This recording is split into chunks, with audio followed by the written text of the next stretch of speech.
नमस्ते, 안녕하세요। आज हामी कोरियन भाषाको 5औं दिनमा छौँ, जहाँ हामी मिश्री स्वर वर्ण र व्यञ्जन जोडेर पूरा अक्षर लेख्न सिक्नेछौँ। योभन्दा पहिले हामीले एकल स्वर वर्ण र व्यञ्जन जोडेर अक्षर लेख्न सिकेका थियौँ। जस्तै व्यञ्जन वर्ण क, न, द भयो। यो व्यञ्जन वर्ण र स्वर जोडेर अक्षर बन्दछ।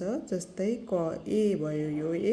यो सुन्नाको ठाउँमा हामी सुन्ना हटाउनेछौँ र सुन्नाको ठाउँमा क लेख्नेछौँ र ए लेख्नेछौँ, जसलाई हामी के भन्छौँ। के, खे, गे भन्छौँ।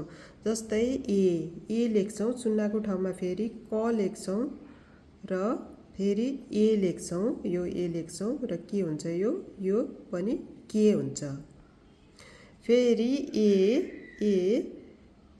क, सुन्नाको ठाउँमा क, फेरि ए के हुन्छ, यो पनि के हुन्छ।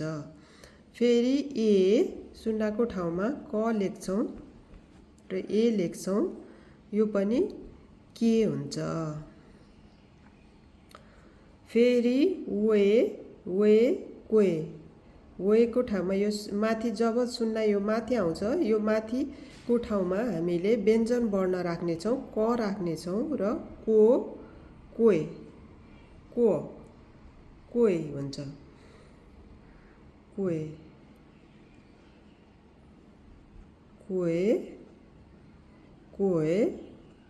कोही हुन्छ।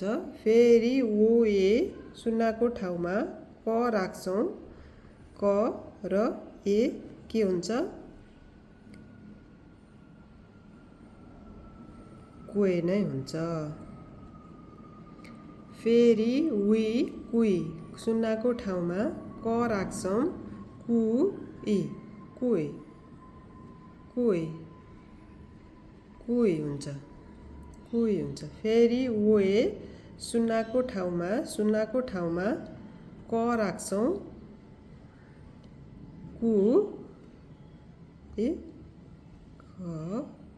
कुई, यो पनि के हुन्छ,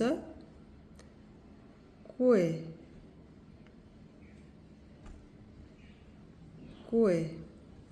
फेरि क सुन्नाको ठाउँमा क, के हुन्छ, यो को हुन्छ। फेरि कुई सुन्नाको ठाउँमा क राख्छौँ र ड्यास, यो ड्यासलाई लिन्छौँ र फेरि के हुन्छ, कुई, खुई, गुई, यी त भए मिश्री स्वर वर्ण र व्यञ्जन वर्ण जोडेर भएको पूरा अक्षर। त्यसै गरी क्रमशः न व्यञ्जन वर्ण नलाई लिन्छौँ। न, ए, ने, न, ए, ने, न, ए, ने। फेरि न, ए, ने। फेरि क जस्तै न,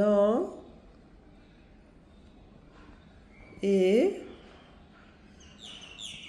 ने। फेरि क जस्तै माथि सुन्नाको ठाउँमा न, नो, नोय। फेरि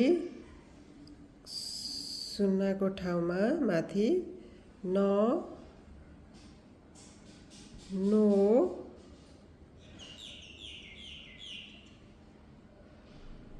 ए के हुन्छ,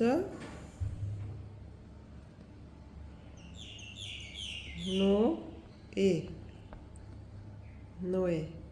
फेरि सुन्नाको ठाउँमा नु, के हुन्छ, नुई।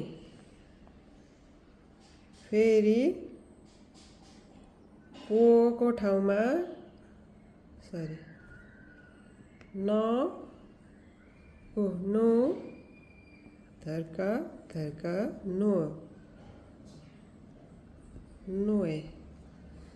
फेरि ओ को ठाउँमा न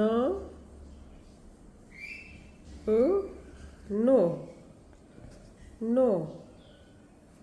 फेरि खोइ को ठाउँमा न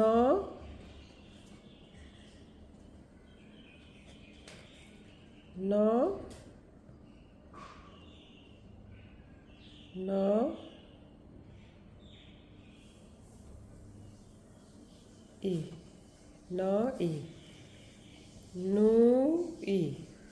नुई हुन्छ। यी त भए मिश्रित स्वर वर्ण र कन्सोनेन्ट जोडिएर व्यञ्जन वर्ण जोडिएर बनेको अक्षरहरू। यसै गरी हामी क्रमशः व्यञ्जन वर्णलाई यसै गरी लेख्नेछौँ र अक्षर पुरा हुनेछ। सबै व्यञ्जनलाई यसरी नै जोडेर लेख्नेछौँ।